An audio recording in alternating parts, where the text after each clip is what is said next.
What's up, folks? Hope you're all having another blessed weekend today. We've got a lot to talk about because gold and silver exploded to the moon, and now there's a lot of talk about whether or not gold is in a bubble. Did the bubble pop based on what happened on Friday? Meanwhile, the stock market kind of meandered into nowhere, basically going horizontal the entire week. So let's get at it. If we look at gold, and this is on the weekly time scale, this is what you call a textbook parabolic move. It literally went vertical. I mean, this is literally vertical, right? So it is literally a vertical move that gold has made in the recent couple of months. And if you look at going all the way back to the end of the last great financial crisis, what gold did was form a lot of energy and just exploded over here, right? And now we went at around $4,300 per ounce of gold, which is insane. If you look at this, is the best performing asset in the past few years, right? Forget the stock market, right? Gold, or even Bitcoin this year, gold has just killed every single other asset out there, no questions. And if you look at how much it has done it by, today, gold is actually worth $30 trillion, the market cap for gold. It dwarfs the second, which is actually a crazy number two at NVIDIA, but you're going to need, we're talking about what, 4.4 to 30, so that's what, almost 6.8 if you do the math, roughly speaking. So you need to stack 6.8 NVIDIAs, as a hedge fund manager would call it. By the way, the proper way to pronounce NVIDIA is NVIDIA, okay? Don't do what the investment and Fed, and call it NVIDIA. That's wrong, okay? Like this coming back from the Radeon days and GeForce and all that. It's NVIDIA, not NVIDIA. Okay, anyway, we're talking about a market cap of an asset that went to $30 trillion, which has never happened in the history of humankind before. That's how large gold has become as far as market capitalization. And what's happening around the world is you see people lining up to buy gold. Now, this is a screenshot of what's going on in Australia, okay? In Sydney, I believe. This is the ABC Bullion storefront in Australia. And they're lining up to buy gold, right? This was on Thursday and Friday of last week. But it's not just in Australia. Look at what's going on in Vietnam. Vietnam is even crazier. Look at all these people trying to get in, right? They're trying to get in to buy more gold and silver, now that it's trading at $4,300 an ounce. And even where I live, here in Singapore, right? People rushing into this. I love this uncle over here. It's just casually going on. People coming in here in shorts, right? Because it's mad hot here in Singapore. But they're coming in to buy gold and silver bullion, right? Everybody's buy, buy, buy, buy, buy. And so that's an interesting phenomenon to just acknowledge on basically retail people, like normal people, finally starting to get the word that gold is a good investment. Now, I've been talking about buying gold. In fact, I've been buying gold since basically the great financial crisis, right? That was when I started buying, before that happened. And I've been accumulating ever since. I started a LinkedIn account a few years ago, and when I started that account, one of the first things I said was, this is actually 3 years, because it was almost 3 years ago. I told people on LinkedIn, like, dude, you got to buy some gold, right? This is a picture of one of the gold kilogram bars that I bought back then. And so, when I moved to YouTube, well, I've been saying the same thing. I'm like, hey man, you got to buy gold. This title was once in a 50-year opportunities here. I posted this about a year and a half ago. I said, you got to buy some gold back then. Right? Of course, I was doing it also, right? Like the vast majority of my assets, of my net worth is in gold, or it was in gold. And, the last video about 5 months ago, I did a video on saying like, hey, gold hit 3,000. Is it too late? Right? Is it too late?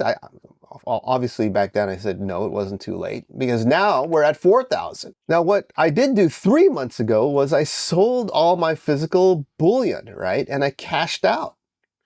Now, I got a lot of hate for that one. All the gold bugs out there like, you never owned gold bullion bars, you're lying, and you're an idiot for selling it. Look, I had a game plan, right? 3 months ago, I said, I do think gold is going to do some kind of a correction. I don't know exactly when, but I think the time is coming sooner and sooner. And if that correction in gold comes, what I want to do is to be able to buy more gold, right? That's the game plan here. And so that's why I sold my physical gold, because of one very simple reason. It's expensive and it takes time to trade bullion gold, right? You don't want to be doing a lot of transactions on bullion gold. And so what I did was the plan was to convert it into cash and then use that cash to continue to ride gold, but now ride it up using ETFs, the gold miners, silver ETF, and so on and so forth, because those are very easy to trade and actually perform even better than gold itself, right?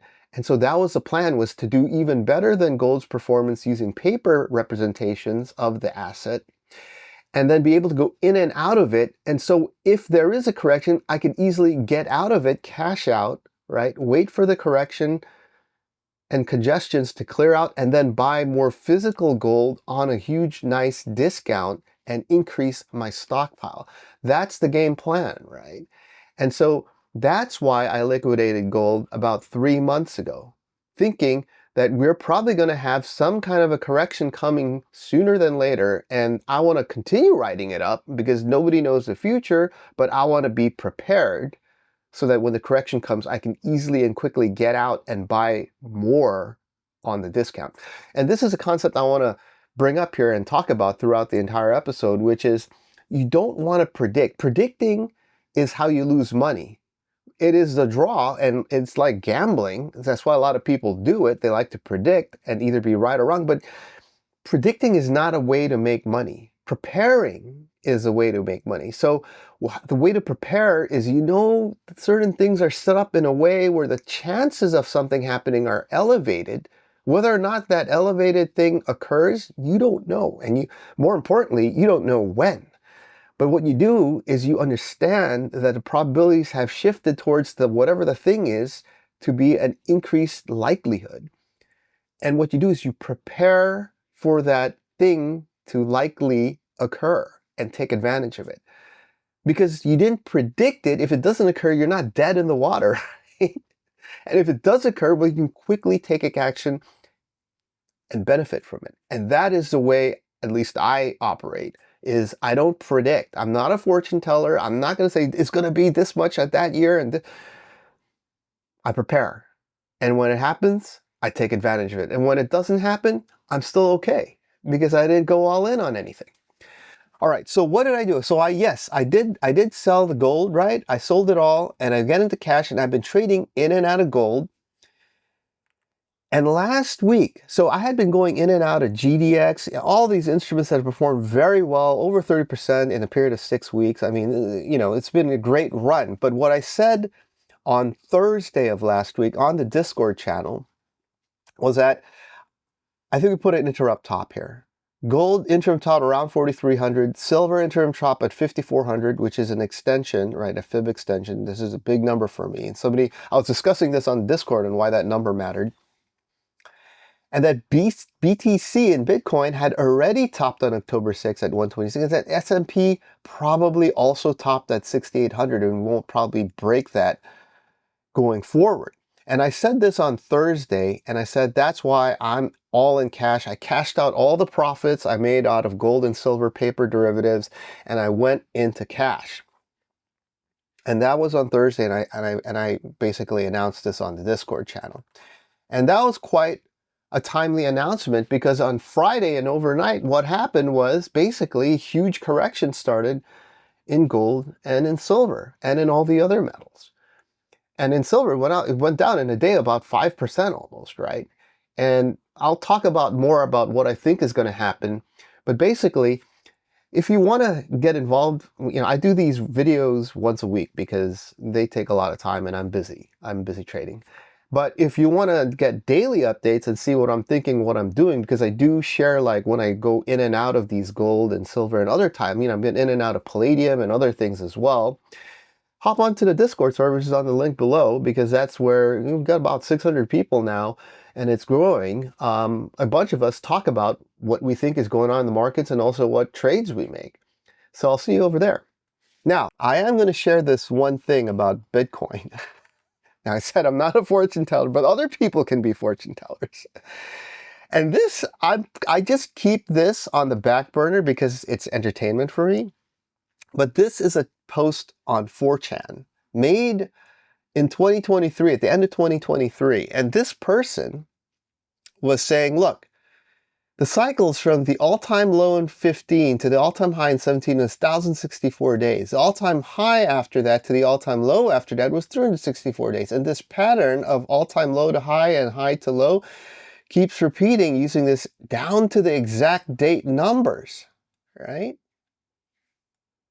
And so and he said this, remember, back in 2023, he said that if that's the case, right, that would mean that the high of this cycle, right, 1,064-day cycle, would come in October 6, 2025, which is, so far, has been the top for Bitcoin, right, $126K. Now that's kind of, first of all, it's not just random numbers. We're talking about this on Discord. It's just random numbers, right? He actually counted the numbers from the all-time high to lows in the cycle. So it's not just random numbers. And these numbers are down to the date, right?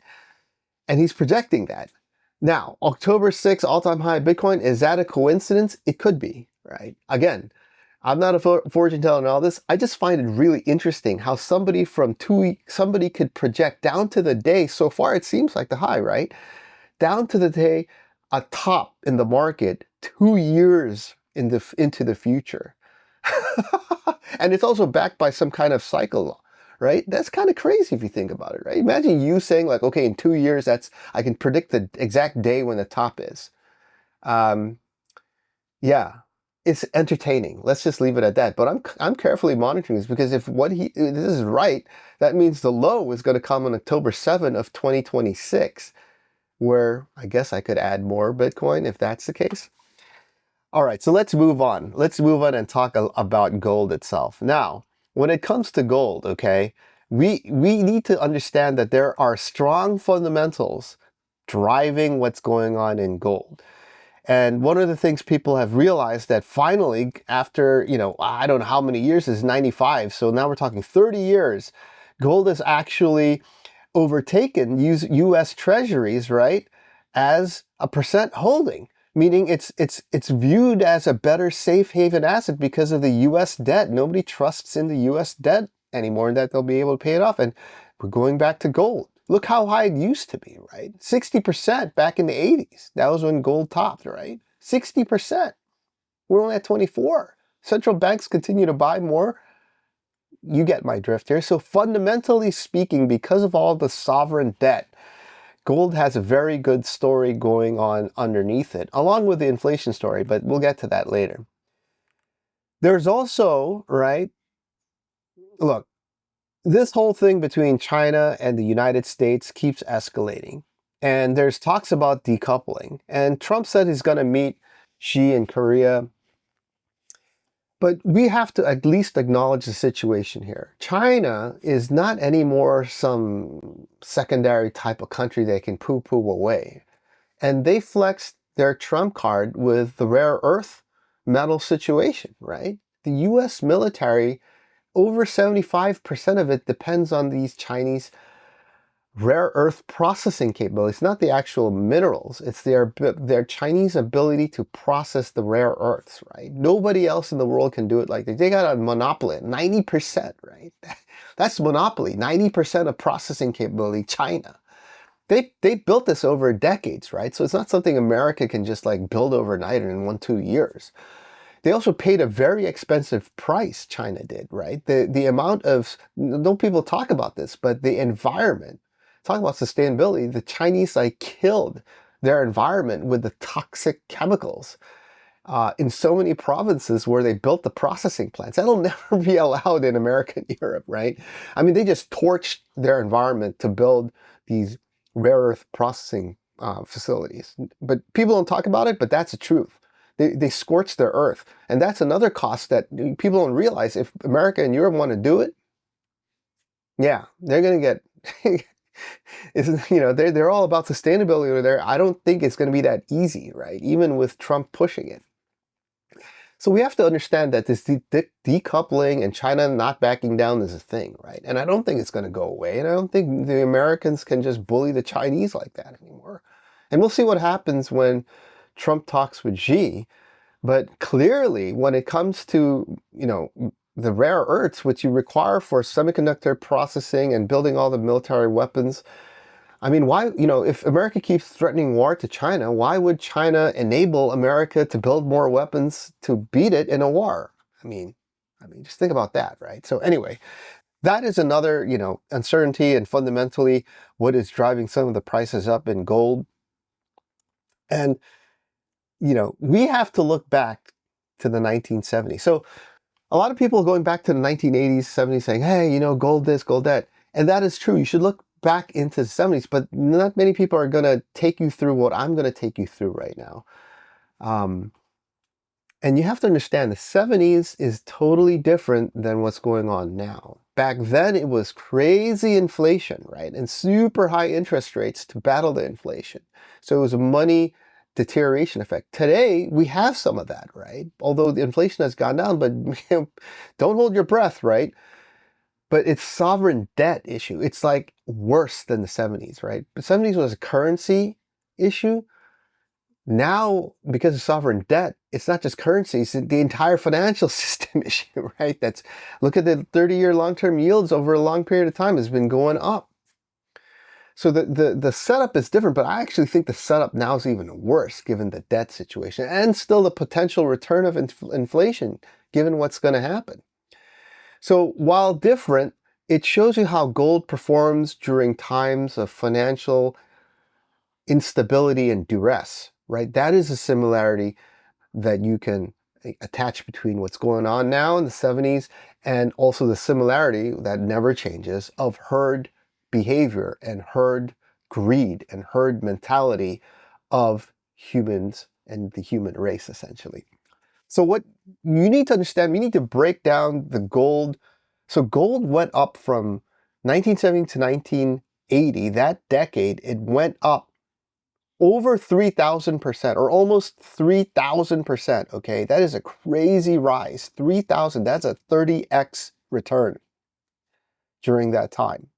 That's kind of like what Bitcoin type of returns, but this was gold, right? And gold's been around for thousands of years, so this is just no big deal to gold, right? It's done this many, many, many times over thousands of years. But you got to break it up into the first half of the 70s, which gold, when it started, was at just 35 an ounce, right? And what it did was it did some crazy moves that by the time 1975 rolled around, it was almost $200, right? Which is almost a 5.5x return during that time, which is crazy if you think about it. And then what did gold do? Well, in the 1976 to 1980 period, okay, gold did a 900% move, right? Started out at 60, right? Went down a little bit to 100. Then it went all the way to, actually intraday it hit 1,000, right? Intraday, this is daily. Intraday it hit 1,000. It was over 900, it was almost 1,000, 10x move from 1976 to 1980. So if you think what we've seen now is anything, compared to the 1970, 1980 decade, we haven't seen squat. They did a 30x return in that decade. Where we are now is nowhere near a 30x return. It's just not even close to it. And gold has done this many, many times. The good thing about gold is it has like 4,000 year history. So there's a lot of data you can look back and you will see that this is not something new, right? And it never goes away. So that's why it's the safe haven, right? That's why it's safe to go into gold. Now, here's a part that is super important that maybe you won't hear anybody talk about, is what happened between 1974 and 1976. Gold actually dropped by half, dude, right? At almost 200 down to 100. Now, that's a huge, that's a crash, right? 50% gone. 50% gone in a couple of years. If you lose 50% of your net worth in a couple of years, you know, but that happened in between, right? And that's the important thing. Nothing goes up in a straight line. Even though the whole decade it went up 30x, in that 30x up, there was this 50% crash, right? And that's what I'm saying is, well, we're nowhere near 30x now, but make no mistake, we could have some serious corrections along the way, which is exactly why I sold my physical bullion a couple of months ago, because the signs were pointing towards a correction coming. And you don't want to be in bullion when the correction comes, because it's very expensive to go in and out and trade that correction. I hope you're getting what I'm throwing down here as my strategy. But that's basically what I've been doing. It's been working freaking really well, so far at least, for this year. One of the things that was a sign for me and why I kind of went into cash and trading paper representation of gold is because of the RSI. And I've brought this up many times before. And I normally don't bring up Subutrade stuff because he kind of likes to back calculate a certain narrative number and then put what happens like a year later type of thing. And I don't trust that, but this isn't a back calculation narrative. We're just looking at high RSI, like record RSI, right? This is a technical strength indicator. And some people say, well, you can't measure gold. Okay. So things that have worked for hundreds of years, you can't just dismiss. So when people say like, oh, the Buffett indicator, oh, the RSI doesn't apply for gold, come on, guys, don't do that, right? It applies. It's a technical strength indicator. Yes, gold is not a stock, but it still measures the amount of interest moving out, even if it's not central banks. It matters. And it matters because the data shows it matters. And the data shows whenever it's gone up, we've had serious corrections. And we were at the stratosphere. In fact, we had made an all-time high record on the RSI, highest ever. And whatever happens after is, it goes down. And when I saw the RSI a couple of months ago go up here, yes, a month later, 2 months later, things start looking bad. That's why I went into cash. So again, we don't predict. Nothing is guaranteed, but it was like, hey, look at this data. Look, the chances are increasing. So what do? You prepare. That's the way to go about doing things. You don't predict and take a gamble. You just prepare and you stay smart about things. Now, I want to bring this guy up, Jim Simmons, okay? Now, Jim Simmons, if you don't know Jim Simmons, he is essentially the GOAT of algorithmic trading. Okay, he's straight up the GOAT of algorithmic trading. If you know who he is, then you know. If you don't know who he is, he was the guy who created Renaissance, the fund that is the best performing fund ever to have existed. Now it's closed to outside people, only his friends and families. And rest in peace, Jim. You know, he passed away. But he was straight up a mathematician, not an economist. Okay, mathematician undergrad, MIT, mathematician, a graduate degree from UC Berkeley. I believe it's UC Berkeley and not Caltech, but basically mathematician. And he basically created and invented this algorithm that would trade the markets that was devoid of any fundamentals. Okay, that was his thing. It was purely math-based. And it just did so well, this fund. I mean, I was working at Bridgewater, and I had buddies who were working at Renaissance, his fund, out in Hedge Fund Row in Manhattan. And I would hear stories from those guys about how they would do their code management and nobody would be able to see the entire code base. Only Jim and a few people would. And the way they would check their code back into the repositories, they would only see a slice of it and it would get compiled every night. Anyway, you know, that's who Jim is, okay? And just to show you, his fund almost did a 40% annualized return CAGR since its inception. I mean, look at his returns, his fund, right? Outside of this blip in '89, it never went down, even with the, you know, the dot-com bust and the great financial crisis bust and all the other stuff. It just, worst, it went, you know, 25% return. Now, and if you understand how funds work, when you're dealing with hundreds of millions and billions of dollars, getting that kind of return is crazy hard, right? It's not like you and me spending a few thousand or 10,000 in an account. That's easy to make 100% return. When you're into that much money and you're managing a fund, it's super hard to make that kind of return, right? Just because of the size of the fund and the amount of money you need to move. But that's what he did, right? Now, I bring him up because he had this video about gold and silver that I want everybody here, if you happen to be watching, I want you to watch this video along with me, okay? Let's watch this video. The craziness. So it was a time when gold was going up. Gold had been you couldn't buy or sell gold, and finally you could, and the price was rising, and it was rising, and we had a deal where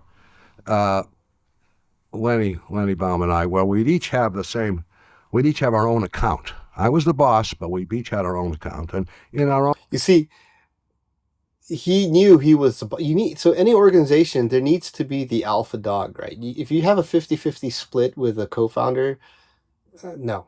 Own account. In fact, we both bought gold. We're supposed to be independent. We both liked gold. The gold was going up. It started at $200 and $300 and $400, $500. It got to $500, which by today's standards would be like $1,500 or $1,800. $1,500, $1,800. We're way past that now, buddy. And I said, this is a very high price. I'm getting out. And I sold my half. But Lenny, I think you should. No, you don't know how high this is going to go. You can't. This is going to go very, very high. I said, okay. So he stayed. It was $600. It was $700. It was $800. Got to $800. That day, I happened to be talking to a friend of mine on the phone who was a stockbroker. And in fact, he was my stockbroker. And I said, how are things, Dick? And he said, oh, well, they're fine. This morning, my wife, Lucy, came into my closet and cleaned out all of my all tie clasps and cufflinks and went downtown to sell them. Gold. They were gold, see? I said, well, you having a hard time in your family? Why is your wife said, oh, he says, she's a jeweler. I said, yes, I know that. So he said, so she only has to stand in the short line. I said, what do you mean, the short line? He says, don't you know that people are lining up and standing for hours selling their gold? I said, no, I didn't know that. Thank you very much. We had a phone in those days. If you picked it up, it was a different phone. If you picked it up, you went right to the floor of the commodity exchange. And I got Lenny in the office, and I put the phone up to his ear, and I said, Lenny, sell the gold. In fact, and he said, no. I said, Lenny, I'm the boss. Sell the blankety blank gold. I was more emphatic than that. He said, all right. So he sold the gold. Maybe it was $810. Oh, he was mad. And the next day, we came in, and it opened at $830. And he said, I told you. By the end of that day, it had dropped 25%. It was down to $600 all in one day, and it never, of course, went back up. So that is an example of common sense and very good luck. Good luck. If I hadn't called my stockbroker the day I did, Lenny would have held on to that gold. It went back to 200 after a while. We would have ridden it all the way down, I think. And so it was just plain luck that I have. But it was at least common sense that I thought if everyone in the world is trying to sell their gold, how long can it be going up? There is such a thing as supply and demand. So the key here is, he's talking about people lining up to sell gold. Okay, that is something I'm looking out for. What we're seeing today is the beginnings of people lining up to buy gold. Okay, but we're not seeing people lining up to sell gold just yet. But when you start seeing people lining up to sell their gold, that's when you're getting closer to actually the top, right? But we're not there yet. Right now, what you're seeing is just the beginnings of people lining up to buy gold. So that's the thing, right? Even the goat of quant will tell you that that was a mixture of common sense and luck, right? And that's what I'm saying is you can't predict. You don't know what's going to happen, but you should have common sense to prepare and know and take action when you see the signs. When you see the signs, right? You take action. And one more story before I move on. This is an interesting story. Okay, so I used to work at Bridgewater under Ray Dalio, right? And so when I left that company, I came here to Singapore, and then I was working at GIC, which is one of the sovereign wealth funds of Singapore. So it's managing hundreds of billions of dollars, even trillions. Some might speculate, but the whole point here was, Ray would go to his he would get money from places like GIC, right? So GIC was a client of his, and so he would go and visit. And one day he came while I was there. And there was a meeting with the senior execs at GIC to listen to Ray speak. And so I was there. There's a room of about 30, 40 people. And Ray was giving his spiel about, I had heard all this stuff before about, the economy and portfolio construction and all this stuff. And he hadn't mentioned, and this was over a decade, about a decade ago, a little under a decade ago, okay? And yeah, he never mentioned anything about gold in the portfolio allocation. So, me being the gold bug that I am, since I had been stashing away gold for decades now, I asked Ray at the end of his speech, I was like, hey, Ray, what do you think about gold? And is there a reason why you didn't include gold into your talk over here? And I actually caught him a little off guard back then, because I didn't think back then he was into gold at all. Now he is, right? Now he's talking about gold all the time, if you see what he's talking online. But back then he wasn't, trust me. And he was kind of caught off guard, and he kind of mumbled out a line saying to the effect that, yeah, you should have some allocation of gold in your portfolio. But I just bring that up because it was interesting, because when I was working there, I could never imagine getting Ray to stay while I was at Bridgewater.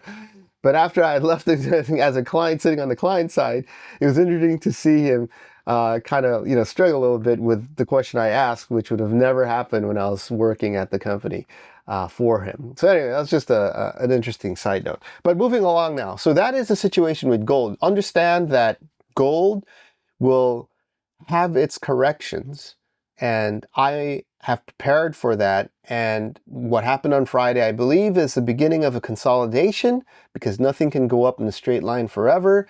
And it has moved up quite a bit. So I would imagine there to be some pretty decent consolidation happening. If it continues to go up after this, I'll go write it up again, right? But that's the beauty of being in paper, because you can go in and out and adjust course and course correct very quickly at very low cost, which is the whole point.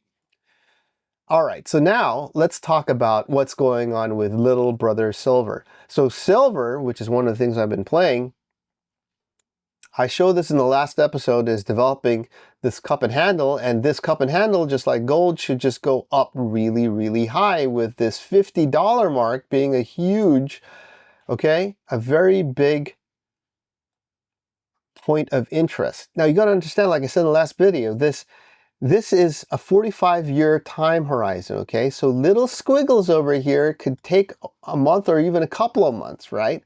And so will it just go up? I don't think so. Or maybe it could, and if it does, I'll get in, but I just don't think so, right? I think we're going to have a little struggle, because why? This was a huge struggle in the past few times. So I would imagine there to be some struggle there, and even a squiggle there could mean a correction, right? And silver, that could be a correct, even if it goes down here and goes up, that's a pretty big correction. I don't be caught in that downdraft. Now, if you zoom into the futures, right, of that same chart, not spot, you'll see that there is actually this kind of rising line, which we kind of hit. This is why I said 54 to me, which is also a fib extension on top of that, I called, for myself at least, on the Discord channel, top. And I think we're probably going to do a little some correction until we eventually bust out, right? Especially given the RSI up here. So these are the reasons. I'm just sharing you my thoughts of why I said what I said in Discord on Thursday. So this is what's going on with silver. I do think, look at this, right? Okay, so I do think that's going to happen. And silver is, you just have to understand the history of silver, not new to this, okay? The first time it hit 50 was when the Hunt brothers, okay? If you don't know this story, you should know these two basically billionaires came in and tried to corner the entire silver market, right? Two guys came in and just bought it up. And it did explode, but then they got charged and it completely crashed. And so that was when silver first hit 50, which was basically this, right? That was the Hunt brothers. And this was back in the GFC afterwards, right? And so here we are now. So you got to keep that in mind. Silver has had a checkered history. That's why it's very volatile and people get very fidgety with it. That's why it's more, susceptible to corrections than gold in terms of performance. But on the flip side, it could go up a lot more than gold, which, as I have described before, would be the next phase of the secular bull market. Now, what's going on with silver is very interesting, because if you see the difference between physical silver and also what's going on in spot and paper markets, it's the spread's increasing. Now this is, I think, approaching 18% even. So this is the least rates on silver to lease, okay, what they're demanding to lend out the bullion, right? Caused by huge demand in ETFs. Okay, so there's a squeeze going on. This is that squeeze that they're trying to prevent from happening, right? And the spot's trading, it was even more than 5 to 6%. It's like 8% premium against its future now, which never happened before. I don't think that much. So there's and they mentioned the Hunt brothers over here again. So basically what's going on is there's a squeeze, right? Meaning there's not enough to go around of the physical, given the amount of demand that suddenly came in. Now we saw this kind of last, in February with gold. Remember? Because what's going on in silver now is they're shipping it into planes, right? Silver is not as valuable as gold, so you have to have a lot more silver to represent the same amount as gold. So it's very heavy to ship this, so they don't put it on planes usually, right? But there was this squeeze happening, everybody needed to go to London to satisfy the demand. They're putting it on planes, which is usually reserved for gold, right? And this is very similar to what was happening back in Feb, right? When similar gold was getting shifted, right, from London to New York. Because basically what's going on in London was happening in New York. There was not enough gold in New York. So the point here is, you see what I'm saying? Like, gold is the first mover, and then stuff that happens to gold tends to happen later on to silver. And this is why I've always said phase 1 of the secular bull market is gold ripping. Then phase 2 is when it's silver's turn to rip.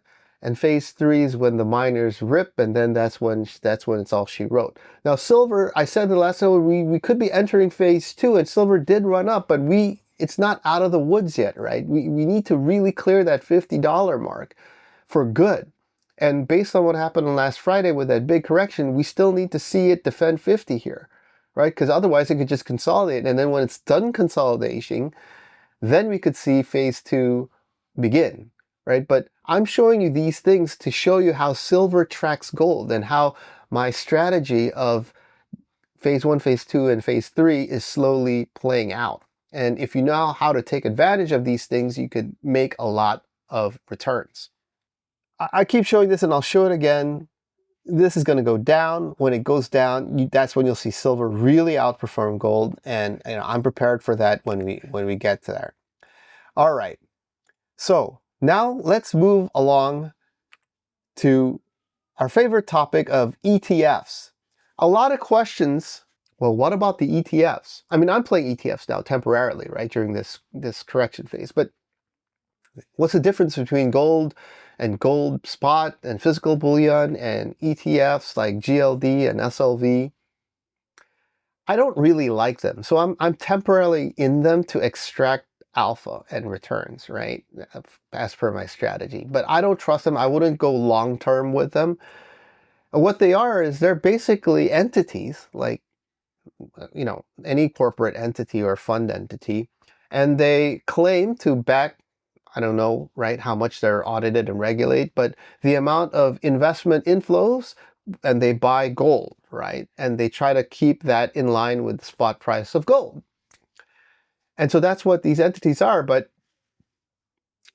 you have to understand, they're entities. And so what can happen to entities? Well, one is they could blow up because of bad management. Two, they could be lying or scamming. You never know when people are involved. Bernie Madoff, who knows, right? And so for those reasons, that's why I wouldn't go into an entity long term, right? Because the risks go up the long term. And the best in a long-term setup is, again, physical gold, which I plan to go back into.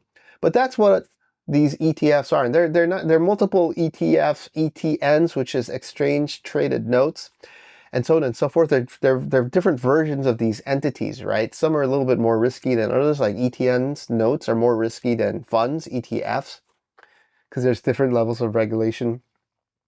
But what I want to show you is some of the risks with these ETFs and ETNs, right? And one of them, and if you know this, you're one of the few, but probably most of you don't know this, is that there's a lot of shenanigans going on in the precious metals market, okay? They like to suppress the price and that's why we have a lot of short positions by these big banks and other organizations. It's in their best interest for these things not to go up in price, right?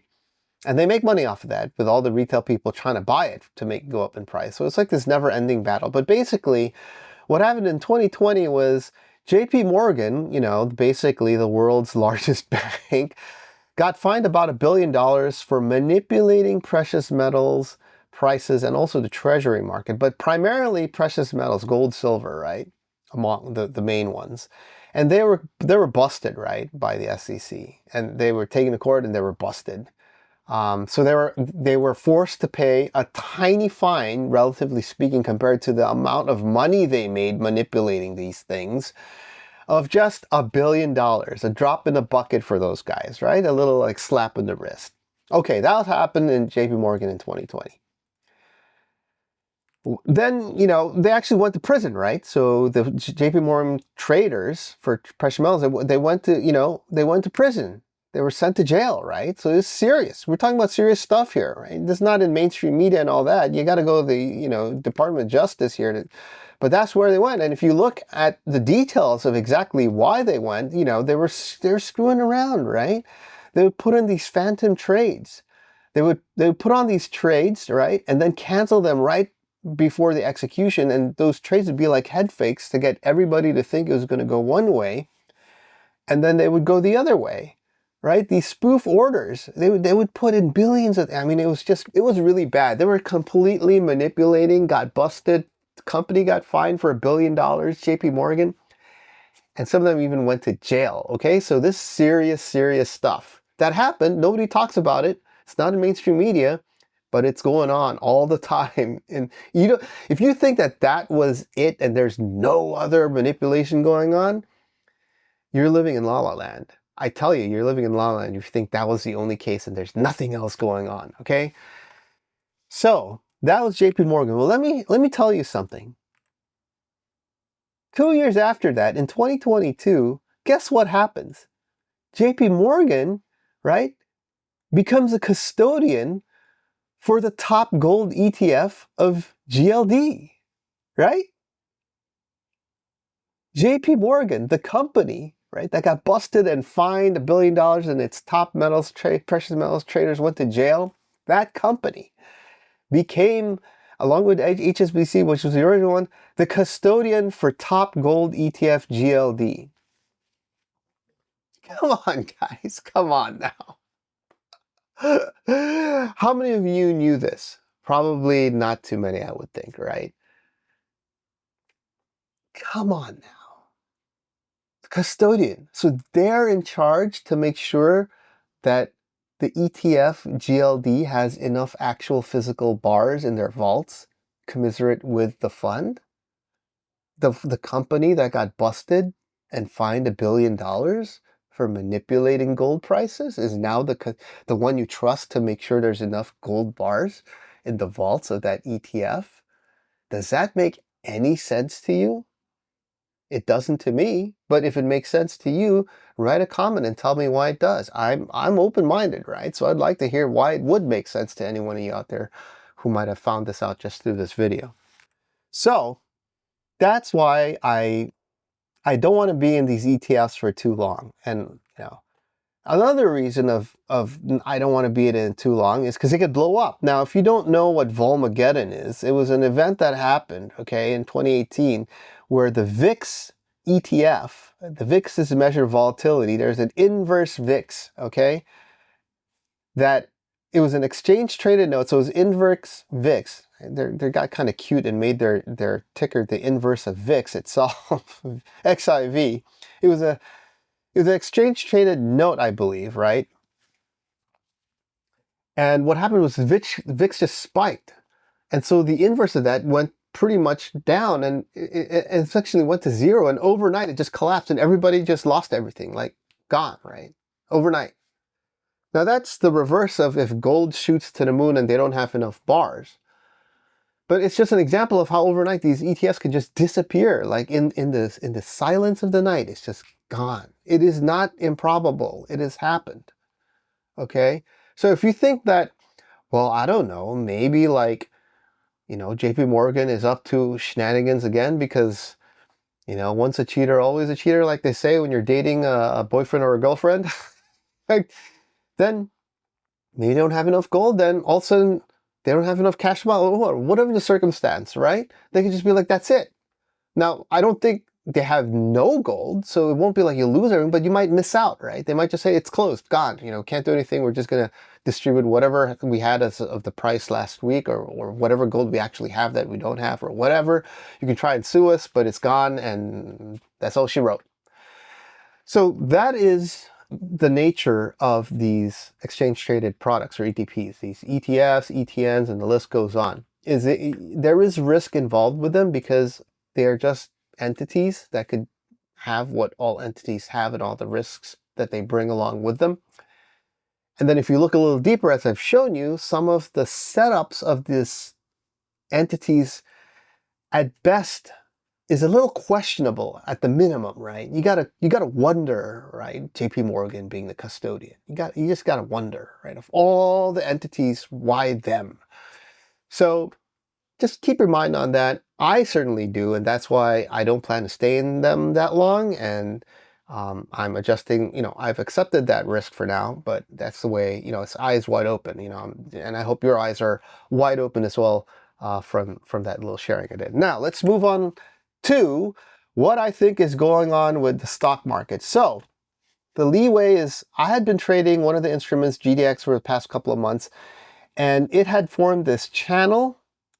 It's a very clear channel. I was just trading this channel, and avoid. So whenever it got near the top, I would sell. Whenever it got near the bottom, I would buy, and I would just basically avoid these drawdowns, right? That's why I was able to outperform GDX, which itself performed exceptionally well. I mean, it went from 60 to 86, right? In what? In like a month and a half.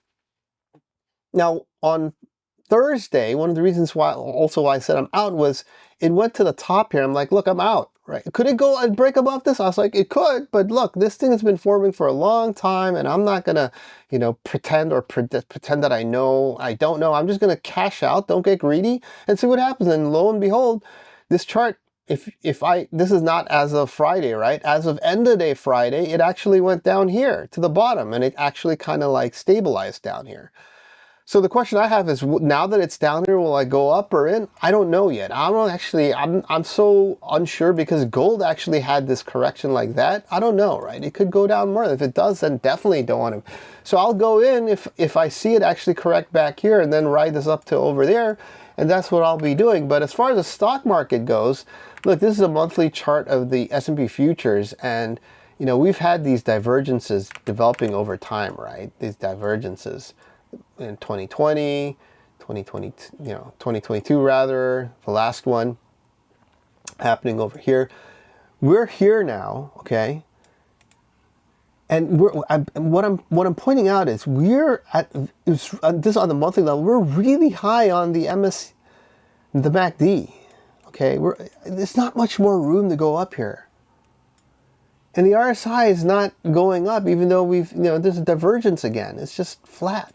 So this, to me, doesn't look good, right? I still am not trusting this rally. That's why I still have my hedging account, which is long volatility through UVXY and short QQQs through the SQQQ ETF. And if you go into the weekly, same thing, right? The MACD is about to roll over. Like, this is not a place I want to go long, right? This is looking like, even if it goes high, is it going to stay up here like this forever? I mean, I could, but I'm not going to bet on that. No, I don't think so. I think we've kind of had this huge run up and it's about to roll over. We're at high RSI levels and it's probably going to correct, right? Is this a new bull bear market? I mean, maybe, I don't know, but let's see how it goes first, right? So I'm not long here. I'm not worried about my hedging account positions. They've been treating me well in their insurance money. One thing I also shared in the Discord earlier in the week before it became mainstream media news was what is going on with the regional banks. Now, this was, I believe, on Tuesday, or I think maybe on Wednesday. But earlier in the week, I noticed that it had this weird, everything was going down in regional banking, right? Whereas everything else was kind of okay and green, you know, earlier in the week when it recovered. And that was a sign to me. I'm like, look, there's something brewing in the region. And we all know fundamentally that the regional banks, after Silicon Valley Bank and their bad loans and bad positioning on the treasuries and interest, yeah, the problem's still there, right? The government just kind of swept it under the rug. But it looks like they're about to come back up again because all of a sudden there's disclosure about some more stuff coming out, and that's why they tanked. And now it's now it's just grown, right? Now there's more people talking about this, and I think this could be a contributor, like nobody knows the future, but this could be a trigger for another leg down. Let's see what happens next week. Volatility, as I've been telling you, has been rounding up. Right? And guess what? We exploded. Now on Friday, because of Trump tackling out, it went back down again. But as you know, and people have observed this, when you have a big down day like this, there's like a huge chance, 80% plus, that we'll have the VIX spike up again. Just like when it spikes up, we'll have a chance for it going down. And that's what, you know, people have, you know, back tested, right? So this guy John on X, yes, it's true, right? If you take all the market data from 25 years, when you have a 15 plus increase or decrease in one session, you got 85% in the next couple of days, right? So that means in the next 2 days, 2 trading days, Monday, Tuesday, there's an 85% chance that the market will go down. And in my opinion, that market going down in that 85% chance is probably the start of the next leg down, because again, we've done nothing but just digest the big fall we had last week, Friday. We just stayed in the range and did nothing, right? We didn't bust out of it. Even with Trump tacoing out, we didn't. So that's a telltale sign. So I'm going to keep my hedging account as is. I might actually even trade my hedging account now because volatility seems to have returned. And look, you know, why not make more money, right? If you can. So I might start doing that. Look, guys, nobody knows the future. So, you know, don't try to predict. Just try to prepare. And that over time is the winning strategy. You're going to make money following that methodology. So having said that, let's see what next week brings. Is there going to be more correction to gold and silver and great opportunities to maybe like collect more in the cheap? And will the stock market continue its next leg down, which I think it will, and then cause even more concern and something that I could even trade around using my hedging account and the positions in there. If you like what you see here in this video, you know, take a join on the Discord because we have daily updates. There's a bunch of people talking all the time about what's going on in the market, including me, and I share with you my thoughts before I do anything in terms of taking positions. Give this video a like if it's something that you like. Share it with people, get the word out. Look, I'm not trying to make money on, you know, sponsors. I'm not trying to sell you a course. Okay, you know, on the Discord channel, I'm going to sell you a course and you'll become a look. Money's to be made if you're good by trading stock market. That's it, right? This is just trying to help other people out and get the word out and get more knowledge out there. So according to the FoFty principles and philosophy, we help each other attain freedom from the system. See you in the next week. Peace out.